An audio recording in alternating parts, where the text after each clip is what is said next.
Si yo te preguntara en esta mañana cuánto sabes acerca de alguna materia, de alguna cuestión, podríamos entrar en un debate, ¿verdad?, de quién sabe más acerca de esto o sabe menos. Yo creo que en esta mañana no nos hemos reunido para saber quién sabe más sobre una cuestión o una materia, sobre quién sabe más de esto o de lo otro.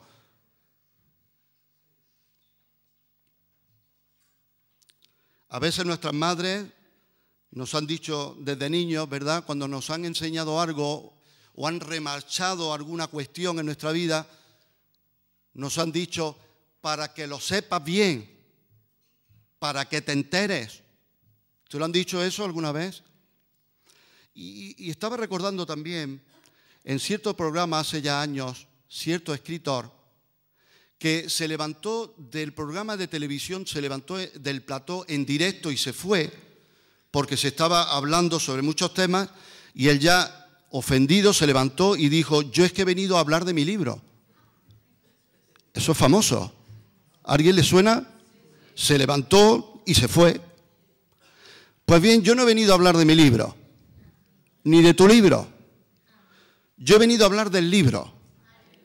De hecho, a los primeros cristianos se les llamaba, se les denominaba también los del libro. Ahora es electrónico, ahora está en la tecnología. A uno les gusta oír todavía, ¿verdad?, el sonido de las hojas de papel. Pero lo importante es tener el libro en el corazón. El Señor dice: no quiero escribir mis tablas, mis mandamientos, mi ley en tablas de piedra, sino en las planchas, en las tablas de vuestros corazones. Y la verdad que es un milagro lo que el Señor está haciendo con nosotros. El mensaje en esta mañana se titula Para que sepáis. Para que sepáis. Pero no te lo digo yo, ni te voy a dar una lección, ni te voy a decir algo acerca de una materia o de algo que yo domine, para yo poder decirte para que sepáis lo que yo sé. No, no, no. Dios me libre. Vamos a ver porciones de la palabra de Dios en la que Dios nos va a decir a su iglesia en esta mañana para que sepáis. Porque Dios está muy interesado en que sepamos ciertas cosas. ¿Cuántos de aquí en esta mañana quieren saber y aprender lo que Dios nos quiere decir para que sepáis? Para que te enteres de una vez y para que puedas comprobar y contrastar lo que yo quiero que sepas, lo que es importante para tu vida. Vamos a empezar, son 5 puntos, podríamos tocar algunos más, pero en esta mañana vamos a tocar 5 puntos en esta línea para que sepáis. En primer lugar, vamos a leer en Éxodo capítulo 11, versículo 7, Éxodo 11, versículo 7, cuando es anunciada la muerte de los primogénitos en Egipto, la última plaga, la plaga más terrible, y dice así en el versículo 7, pero contra todos los hijos de Israel, desde el hombre hasta la bestia, ni un perro moverá su lengua. Para que sepáis, ¿puedes repetir conmigo en voz alta? Para que sepáis que Yahvé hace diferencia entre los egipcios y los israelitas. Primera cosa que Dios quiere que sepamos bien es que hay diferencia entre los egipcios y los israelitas. Desde que llegué siendo un jovencito al Señor, porque fue Él el que me trajo, no es que vine yo, cuando el Señor me trajo hacia Él y a su iglesia, me enseñaron que Egipto representa al mundo. Yo era antes un egipcio, Dios me saca de la tierra de esclavitud, era un egipcio, un esclavo, algo era ahí. Pero Dios me saca de ahí y me convierte en un israelita, entiéndase bien espiritualmente, en un hijo suyo. Cuando oramos, Padre nuestro que estás en los cielos, santificado sea tu nombre, cada mañana debemos dar gracias, Señor, gracias por haberme adoptado. Gracias por el espíritu de adopción por el cual clamamos, Abba, Padre. porque yo estaba perdido, yo estaba sin tu paternidad, pero Dios me ha adoptado y puedo ahora llamarle a un Dios santo, inaccesible, puedo llamarle Padre cercano. Y Él me hace un hijo suyo. Él me saca de la esclavitud del mundo de Egipto. Claro, los cristianos, en nuestra forma de hablar, a veces le hemos dicho, incluso a personas de fuera, que nosotros antes estábamos en el mundo. No, yo es que cuando estaba en el mundo, no es que las cosas del mundo, es que Dios no quiere que esté en el mundo, esto es mundano, no es mundano. ¿Qué es mundano? Vamos a ver la palabra de Dios, cómo define mundo. En Primera de Juan, capítulo 2, versículo 15,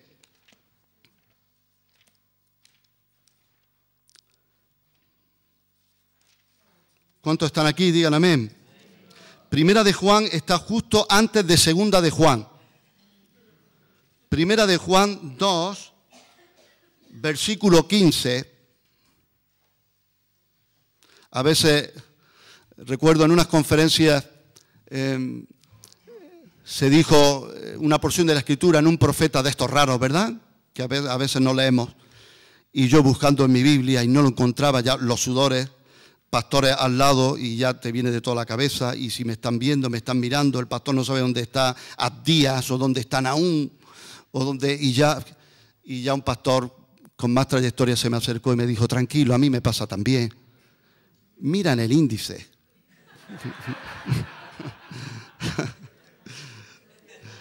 Y a veces queremos quizás impresionar. Vamos a mirar en el índice, vamos a mirar en la Biblia. Hagámonos como niños. Señor, enséñame el A, I, O, U, el ABC. No pasa nada, así tengo que aprender. Primera de Juan 2, versículo 15, dice, no améis al mundo ni las cosas que están en el mundo. Claro, yo tengo que explicarle a mi hija, me dice, es difícil esto, ella lo entiende, es todo literal. Una niña autista, de esa manera que ella entiende todo, es todo literal. Y si yo le digo que hay que aborrecer el mundo, odiar al mundo, pues tengo que explicarle que no se trata de las ocas, ni de las ballenas, ni del bosque, ni del campo. Entonces hay que explicar lo que es el mundo. El Señor nos lo explica aquí también. Y dice, si alguno ama al mundo, el amor del Padre no está en él. Porque todo lo que hay en el mundo, y ya explica, los deseos de la carne, los deseos de los ojos y la vanagloria de la vida, no proviene del Padre, sino del mundo. Y el mundo pasa y sus deseos, pero el que hace la voluntad de Dios permanece para siempre. Aleluya. ¿Cuántos quieren hacer la voluntad de Dios? Ese va a permanecer para siempre. Bien, Egipto es el mundo definido en la palabra de Dios. Dios mismo hace diferencia entre los egipcios y los israelitas. Para que sepáis que Dios hace diferencia entre los egipcios y los israelitas. Para que sepáis que una cosa es un mundano y otra cosa es un cristiano bien convertido con frutos que glorifican a Dios. ¿Cuántos dicen amén? Desde el comienzo en la misma creación, Dios hace la diferencia y hace una separación. En Génesis 1, versículo 4, dice la palabra de Dios, y vio Dios que la luz era buena. Y separó Dios la luz de las tinieblas. Dios separa la luz de las tinieblas. La luz no puede tener comunión con las tinieblas. Y ahora vamos a ver algo muy interesante que se encuentra en Deuteronomio, capítulo 22, versículo 9. Deuteronomio 22, versículo 9, es una ley, mira qué interesante, una ley contra las mezclas. Mira cómo Dios trataba con su pueblo y les enseña, estas leyes son tipos, sombras, son simbolismos que nos ayudan a ti y a mí a entender ahora cosas espirituales de más envergadura aún. Pero mira qué interesante. 22:9. No sembrarás tu viña con semillas diversas, no sea que se pierda todo, tanto la semilla que sembraste como el fruto de la viña. No ararás con buey y con asno juntamente, es decir, con buey y con burro. Versículo 11, no vestirás ropa de lana y lino juntamente. Y ahora uno podría decir, bueno, ¿qué pasa? Que si yo me pongo una rebeca de lana y un pantalón de lino, ¿estoy pecando contra Dios? Alguien podría decir, entonces yo en mi campo, que Manolo no puede sembrar lechuguillas, mezcladillas con tomatillo y pimientos porque si no le cae el juicio de Dios encima. ¿Se trata de eso? Pero Dios sí dice en su carta a los Corintios, por medio del apóstol Pablo, no os unáis en yugo desigual con los incrédulos. Y no puede arar en el mismo yugo un buey y un burro. O mejor podríamos entenderlo, una oveja del Señor y una cabra del mundo. Ahora, todo esto de las mezclas de una ley que Dios pone para su pueblo, para que se pudiera ver que aún en esos detalles pequeños el pueblo de Dios tiene que ser distinto. La iglesia tiene que ser distinta. La iglesia no puede parecerse al mundo. No podemos mezclarnos con el mundo. No podemos mandar un mensaje ambiguo al mundo. Tenemos que decir, esto era antes, la historia se separa por antes de Cristo y después de Cristo. Le guste a los historiadores, a los filósofos, les guste o no les guste. Ahora nuestra vida tiene que marcarse por un antes de Cristo y después de Cristo. Ahora bien, ¿cómo puedo yo entender esto de las mezclas y entender que Dios quiere que sepáis que Él hace diferencia entre Egipto e Israel, entre el mundo y la iglesia? ¿Cómo puedo entender eso, Señor? Un cristiano santo con un mundano, o cómo es algo, porque recuerdo que me decía Manuel, pastor de Antequera, de forma graciosa, pero la verdad que tenía su profundidad, porque hablábamos de que hay ovejas, hay cabras, y Manuel me decía, y hay cabrejas. Digo, Manuel, ¿qué es eso? No hay cabrejas, ¿verdad? O soy oveja o soy cabra. Bien, yo te lanzo de parte del Señor y me lo hago yo también en esta mañana acerca de esta ley de las mezclas, contra las mezclas. ¿Puedo oír esto? ¿Puedo ver esto? ¿Puedo ponerme esto? ¿Puedo ir a este sitio? ¿Puedo hacer esto?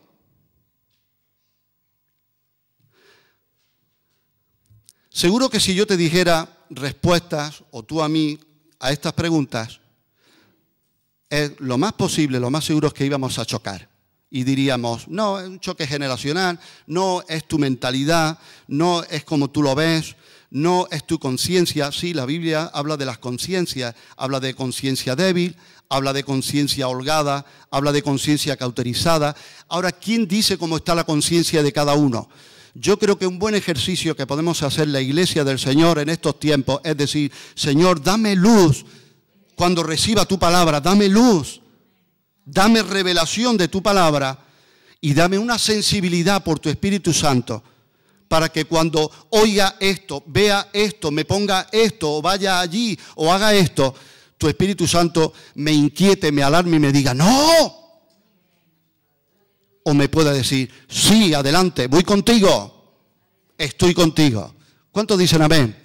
Para que sepáis que Dios hace diferencia entre los egipcios y los israelitas. ¿Cuántos dicen amén?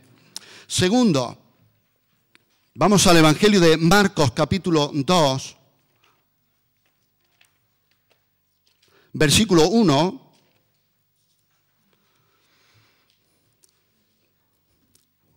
Este relato que vamos a leer está también en Mateo 9, versículo 6 y Lucas 5, 24. ¿Por qué te digo que está en todos estos evangelios? Porque a Dios parece interesarle que sepamos esto. Recuerda, el mensaje en esta mañana es para que sepáis. Vamos a ver lo que Dios quiere que sepamos aquí. Entró Jesús otra vez en Capernaum después de algunos días y se oyó que estaba en casa. E inmediatamente se juntaron muchos, de manera que ya no cabían ni aún a la puerta, y les predicaba la palabra. Esto me encanta. ¿Qué hacía Jesús? ¿Qué hacía Jesús? ¿Les predicaba qué? Si hacemos otra cosa, les predicaba la palabra. Entonces vinieron a él unos trayendo un paralítico que era cargado por 4. Y como no podían acercarse a él a causa de la multitud, descubrieron el techo donde estaba y haciendo una abertura bajaron el lecho en que yacía el paralítico. Al ver Jesús la fe de ellos, dijo al paralítico: Hijo, tus pecados te son perdonados. Estaban allí sentados algunos de los escribas, los cuales cavilaban en sus corazones. ¿Por qué habla este así? Blasfemias dice. ¿Quién puede perdonar pecados sino solo Dios? Y conociendo luego Jesús en su espíritu que cavilaban de esa manera dentro de sí mismos, les dijo: ¿por qué caviláis así en vuestros corazones? ¿Qué es más fácil decir al paralítico: tus pecados te son perdonados? O decirle: levántate, toma tu lecho y anda. Aquí está. Pues para que sepáis, aleluya, esto me encanta, para que sepáis que el Hijo del Hombre tiene potestad en la tierra para perdonar pecados, dijo al paralítico: a ti te digo, levántate, toma tu lecho y vete a tu casa. Este es el segundo punto, para que sepáis que el Hijo del Hombre, Jesucristo, Dios hecho carne, tiene potestad en la tierra para perdonar pecados. Nadie más tiene potestad en la tierra, nadie más. Dios prohíbe llamarle a nadie más Padre, ni inclinarnos. El mismo apóstol vio un ángel tremendo y se inclinó, y el ángel le dijo: para arriba, que yo soy un consiervo, adoremos juntos al Señor. Y hoy a muchos les gusta que se le arrodillen de muchas formas, que le besen el anillo, que le rindan pleitesía. Al único que hay que hacer eso es a nuestro Señor Jesucristo. Pero Jesús le dice: hijo, tus pecados te son perdonados. Hemos leído, los escribas cavilaban y decían: ¿quién se cree que es? Solo Dios puede perdonar pecados. ¿Cuántos dicen amén? ¿Estáis de acuerdo con la doctrina? ¿Cuántos están de acuerdo con los escribas en esta mañana? ¿Sí o no? ¿Quién puede perdonar pecados? Solo Dios. Luego Cristo es Dios. Jesús demostró ser Dios no solo al perdonar pecados, no solo al sanar al paralítico, sino también al conocer los pensamientos de ellos. Nadie puede conocer los pensamientos. Dios sí conoce los pensamientos. Y ¿sabes una cosa? Dios quiere que sepamos que Él tiene potestad. Eso me da seguridad de vida eterna en mi salvación. Él tiene poder en la tierra para perdonar mis pecados. Si no, tú y yo seguiríamos siendo, ¿sabes qué? Unos, dilo conmigo, desgraciados. Ahora estamos en la gracia de Dios. Ahora bien, para que sepamos que Jesucristo tiene esta autoridad, eso necesitamos recibirlo de arriba. Eso solo puede ser una revelación del Padre. Jesús le dijo a sus discípulos: ¿quién dice la gente que soy yo? No, pues unos dicen que algún profeta, otros que Juan el Bautista resucitado, otros que Elías, el otro, tal. ¿Y vosotros quién decís que soy yo? Y ahí sale el vehemente Pedro, ¿verdad? Y dice: Señor, tú eres el Cristo, el Hijo del Dios viviente. ¿Y qué le dice Jesús? Muy bien, Pedro, has escuchado todos mis sermones y mis estudios. Mejor que los otros. Eres el mejor. Bienaventurado eres Simón, ¿verdad? Hijo de Jonás, porque esto no te lo reveló carne ni sangre, sino mi Padre que está en los cielos. Y sobre esta confesión, aleluya, es sobre la cual la iglesia se edifica, que Cristo es el Hijo del Dios viviente. Dios quiere a ti y al que nos ve por televisión que sepas que Jesucristo es el único que tiene potestad para perdonar pecados. Número 3. Colosenses capítulo 4, versículo 6. Dice el apóstol Pablo a los colosenses: de parte del Señor, sea vuestra palabra siempre con gracia, sazonada con sal. ¿Puede repetir conmigo en voz alta? Para que sepáis cómo debéis responder a cada uno. ¿Te gustaría tener eso? Oh, qué reto más grande, ¿verdad? Sea vuestra palabra siempre con gracia, sazonada con sal, para que sepáis cómo debéis responder a cada uno. Dos ingredientes en nuestras palabras, gracia y sal, para que sepáis. ¿A Dios le interesa que sepamos cómo responder a cada uno? Palabras con gracia. No está hablando de gracia. Hay personas que decimos, ¿verdad? Que tiene una gracia. Tiene las alas puertas. ¿No hemos dicho eso nosotros? Tiene un salero. ¿Verdad? Desde niños nos han dicho esas cosas, ¿no? A quien se lo hayan dicho, claro. Tiene un salero. O cuando mi padre me dice, adiós, lucero. Lucero. Dios quiere que seamos luminares, ¿verdad? O cuando mi vecino que me conoce desde niño, voy a ver a mis padres y me dicen, adiós, dice, anda con Dios. Digo, eso intento. ¿Cuántas cosas, verdad? Pero el Señor no quiere que quede en dichos, sino que se haga real. Palabras con gracia y que tengamos sal. ¿Qué hace unas palabras con gracia? Va a manifestar el carácter de Dios, de la gracia de Dios. ¿Qué va a hacer unas palabras que están sazonadas con sal? Bueno, la sal lo que hace es una conversación en la que no entra lo insípido, lo corrompido ni lo obsceno. Así que por favor no me cuente un chiste verde, ¿eh?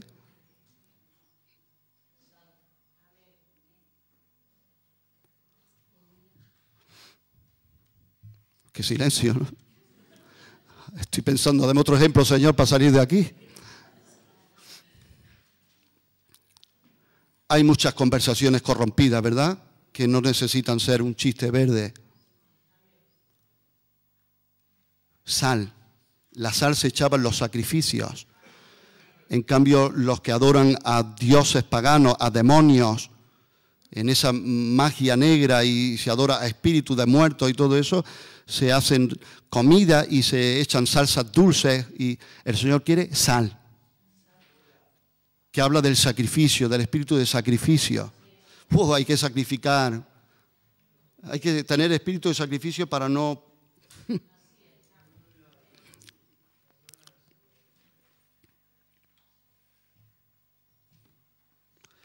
Señor, quiero saber cómo responder a cada uno. Número 4, Romanos 12, versículo 2. No os conforméis a este siglo, sino transformaos por medio de la renovación de vuestro entendimiento. ¿Para qué? Para que sepáis, para que comprobéis cuál sea la buena voluntad de Dios, agradable y perfecta. Algunos esperamos, ¿cuál es la voluntad de Dios para mi vida? Y esperamos, ¿verdad?, un relampagazo en un llamado, ¿verdad?, en algún culto especial.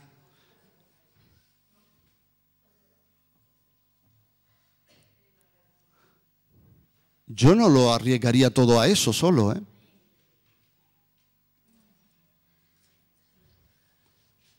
Creo que es más fiable una trayectoria entera a la luz de su palabra, examinando mi vida, viendo frutos.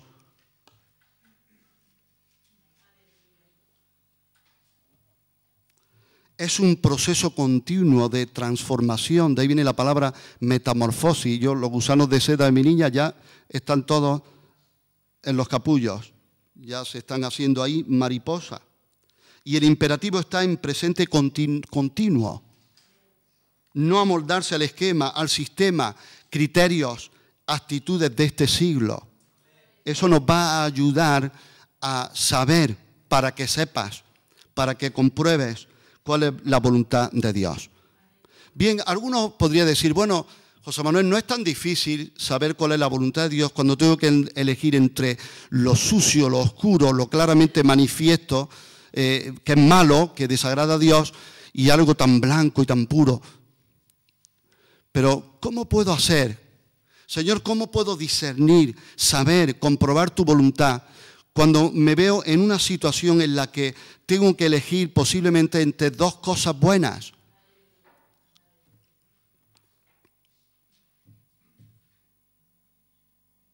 ¿Te ha pasado eso alguna vez? ¿Te pasa? ¿Sabes una cosa? El cristiano maduro, el cristiano espiritual, el cristiano que es guiado por el Espíritu Santo, ¿cuántos quieren ser ese cristiano? Es el que va a poder discernir entre esas dos cosas buenas lo más honroso para la gloria de Dios, lo más beneficioso para mi prójimo y para el bien de los demás, sin tener en cuenta intereses privados, personales o familiares. Yo no sé si te has visto en situaciones, esto un poco para mayores, entre dos cosas buenas. Y alguien puede decir, yo apelo a los principios bíblicos y la Biblia dice esto. Y yo te puedo decir también, y la Biblia también dice esto. Y a veces no sé si te pasa que parece que me siento mal porque a veces me siento como que parece que estoy teniendo que romper un principio bíblico para cumplir otro. Y ahí el Señor me tiene que dar discernimiento entre lo bueno y lo malo. No, entre lo bueno y lo más bueno. Entre lo bueno y lo que Dios quiere en ese momento. Es que yo te demuestro que, mira, esto es bíblico y la Biblia dice. Y también podemos decir, sí, pero la Biblia también dice esto. ¿Y qué tengo que elegir? Una renovación de la mente, el entendimiento, unos cuerpos entregados en sacrificio vivo, santo, agradable a Dios. Todo ese proceso que va a ir purificando, va a ir sacando, va a ir quemando lo inferior de nosotros, va a ir quitando una mente carnal, toda ambición, todo interés, para poder elegir de verdad lo que Dios quiere. Dios le dice a su profeta Jeremías, si te convirtieres, fíjate tú. Al profeta le dice, si te convirtieres. Y si te entresacares lo precioso de lo vil, serás como mi boca. Dios quiere ejercitar a su iglesia a entresacar lo precioso de lo vil. En los tiempos de los reyes católicos e incluso antes, había intrigas. ¿Sabes lo que son intrigas palaciegas? ¿Sabes lo que son intrigas palaciegas? Una lucha por el poder, unas políticas subterráneas, oscuras. Me pongo del lado de este, me pongo del lado del otro, a ver si consigo aquello, yo lo que quiero es conseguir. Y había algo como una especie de común denominador entre la mayoría, y era que todo lo que hacían o buscaban siempre decían, lo hago por el bien de Castilla. Pero todos decían por el bien de Castilla buscando lo suyo propio y su propia ambición. Y yo he visto gente llorar diciéndome, yo amo mucho a la iglesia, es por el bien de la iglesia y yo lo que quiero es servir a Dios, no quiero otra cosa. Pues si no quiere otra cosa, si no quiero otra cosa, Dios nos va a aprobar esas palabras. Porque si lo que quiero es el bien de la iglesia y lo único que quiero es servir al Señor de verdad con un corazón que le agrade a Él y buscar el bien de su reino, Dios nos va a aprobar eso. ¿Cuántos dicen amén? Y alguno podrá decir, ya lo está haciendo.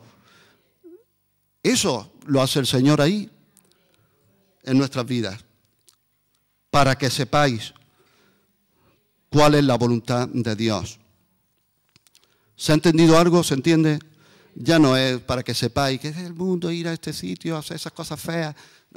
Ya vamos creciendo un poco, ¿verdad? Número 5, el último. Primera de Juan, capítulo 5, versículo 13. Dice el apóstol Juan, estas cosas os he escrito a vosotros que creéis en el nombre del Hijo de Dios. ¿Qué dice?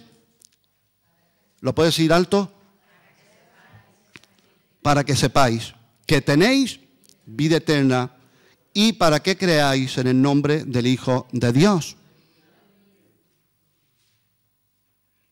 La palabra de Dios nos enseña a los cristianos que debemos examinarnos y probarnos para ver si estamos en la fe. ¿Alguien dice amén? ¿Está de acuerdo? ¿Es doctrina rara?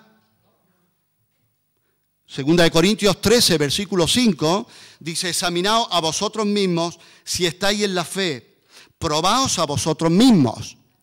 Ahora bien, para hacer ese examen necesitamos tener un estándar correcto. ¿Qué es un estándar? Yo tengo un perro de raza, un Schnauzer miniatura alemán. La altura a la cruz tiene que medir tanto, la mordida tiene que ser en tijera, el cuello tiene que ser de tal, el tipo de pelo cual, los cuartos traseros tal, la cabeza, la caída de las orejas, la forma de V, tal. Ese es el estándar. Quien más se acerca al estándar, la medida, la altura puede ser más alto que el estándar, ya me paso, ya descalifica. Si no llego, descalifica. Hay un estándar. Quien más se acerca ahí puede ganar. ¿Quién es nuestro estándar? ¿Quién es nuestro estándar? Jesucristo. ¿Quién debe ser el estándar para nuestra vida? Para medir bien, probarnos, examinarnos y no equivocarnos. La palabra de Dios. ¿Por qué? Porque si nos juzgamos nosotros mismos, según nuestras propias opiniones o las opiniones de otros, ¿te ha pasado eso alguna vez? Yo me siento así, pero voy a buscar a alguien a ver si esto se... Y busco a mi amigo. ¿Tú cómo ves esto? Hombre, yo te veo, la verdad, lo que están haciendo contigo, no. Yo creo que va a Hebreos 11 directo, a los héroes de la fe. ¿Ves, Señor, tú estás viendo? Yo no he querido, pero si Él lo ve también. Y cuidado, yo me mido a mí mismo, busco a alguien que me mida y podemos ser medidos para más arriba, cuidado, o para más abajo. Le pregunté una vez a Manolo, digo, le voy a preguntar a toda la iglesia esto y esto acerca, y me dijo Manolo, no preguntes.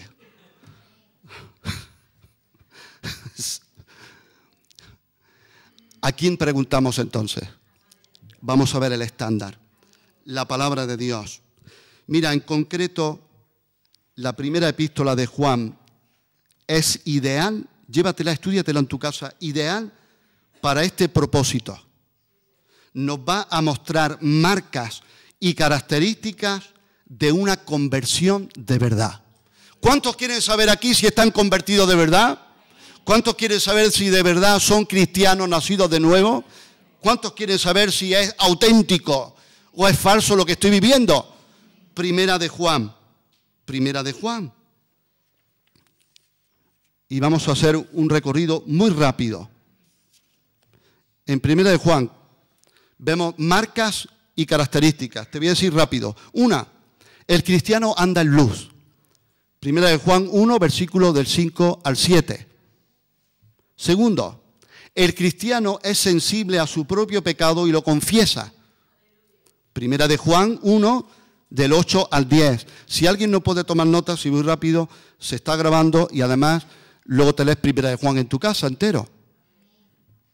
Tercero, el cristiano guarda los mandamientos de Dios. Primera de Juan 2, versículos 3 y 4. Esto no significa que el cristiano se conforma sin fallos a los mandamientos de Dios, pero refleja un creciente aprecio por los mandamientos de Dios. ¿Quién dice amén? El cristiano no es inmune al pecado, pero lo desecha, lucha contra ello. Su vida es marcada por arrepentimiento, confesión y una santificación progresiva. 4. El cristiano busca andar como Jesús anduvo. Primera de Juan 2, versículo 6. 5. El cristiano ama a sus hermanos. Primera de Juan 2, versículo del 9 al 11. La palabra de Dios dice que el que dice que ama a Dios y aborrece a su hermano aún está en tinieblas. Número 6. El cristiano crece en su desdén y rechazo del mundo. Cada vez le da más asco el mundo. Decía ayer Daniel, ¿cómo sé que he vencido el alcohol? Pues que lo veo y me da... ¿Y cómo sé que he vencido el tabaco? Que me llega el humo y ¡qué asco! Eso tiene que crecer en nosotros, una repulsa contra el mundo.